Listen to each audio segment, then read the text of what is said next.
Bismillahirrahmanirrahim. Assalamualaikum warahmatullahi wabarakatuh. Syukur alhamdulillah kita bisa berjumpa lagi di channel ini. Sholawat dan salam selalu dan tetap tercurahkan kepada junjungan kita Nabi besar Muhammad sallallahu alaihi wasallam. Allahumma sholli ala sayyidina Muhammad wa ala ali sayyidina Muhammad.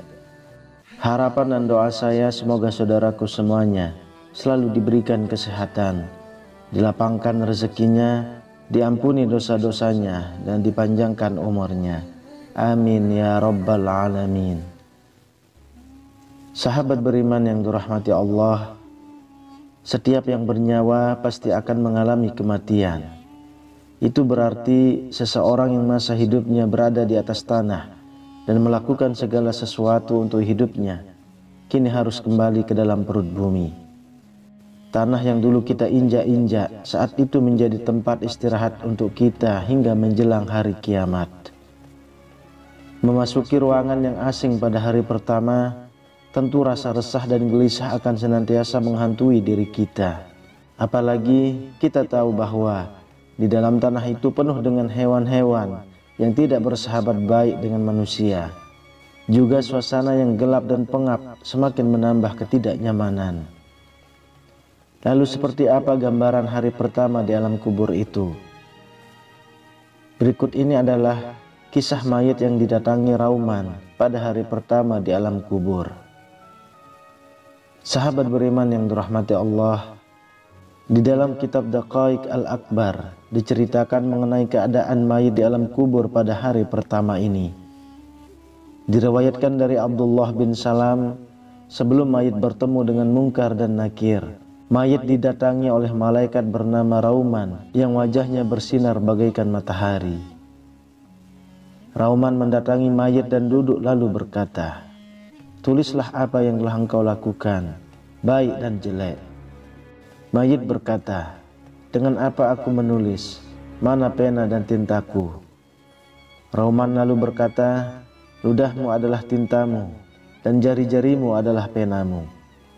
Mayat berkata, "Pada apa aku menulis sedangkan aku tidak mempunyai lampiran?" Malaikat kemudian memotong kain kafan dan memberikannya pada mayit. Ia berkata, "Ini lampiranmu, maka tulislah." Maka mayit menulis amalnya yang baik. Ketika sampai pada amalnya yang jelek, ia malu kepada malaikat tersebut.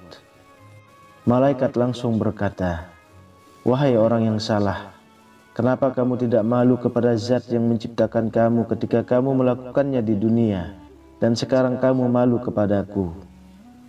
Malaikat kemudian mengangkat batang kayu lalu memukulnya. Mayit berkata, "Bangkitkan aku sehingga aku menulisnya."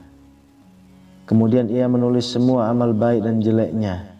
Malaikat Rauman lalu menyuruhnya agar melipat dan mengecapnya. Kemudian mayit itu melipatnya dan berkata, "Dengan apa aku mengecapnya, sedangkan aku tidak punya cap?" Malaikat berkata, "Caplah dengan kukumu." Maka ia mengecapnya dengan kukunya dan menggantungkannya di lehernya sampai hari kiamat. Sahabat beriman yang dirahmati Allah, sungguh beruntunglah bagi mereka yang selama hidup di dunia senantiasa mengingat Allah dalam setiap aktivitasnya. Ketika hendak berbuat maksiat, maka ia bersegera beristighfar dan kemudian kembali mengingat Allah. Marilah kita berdoa kepada Allah Subhanahu wa ta'ala.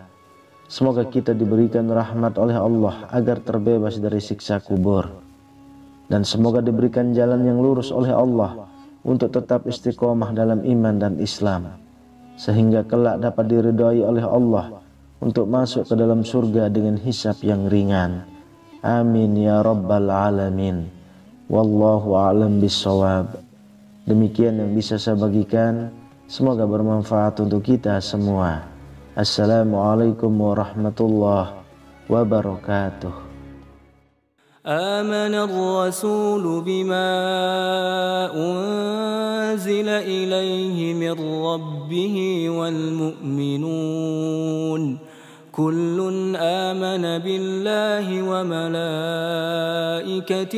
وكتبه ورسله لا نفرق بين أحد من رسله وقالوا سمعنا وأطعنا غفرانك ربنا وإليك المصير لا يكلف الله نفسا إلا وسعها لها ما كسبت وعليها ما اكتسبت ربنا لا تؤاخذنا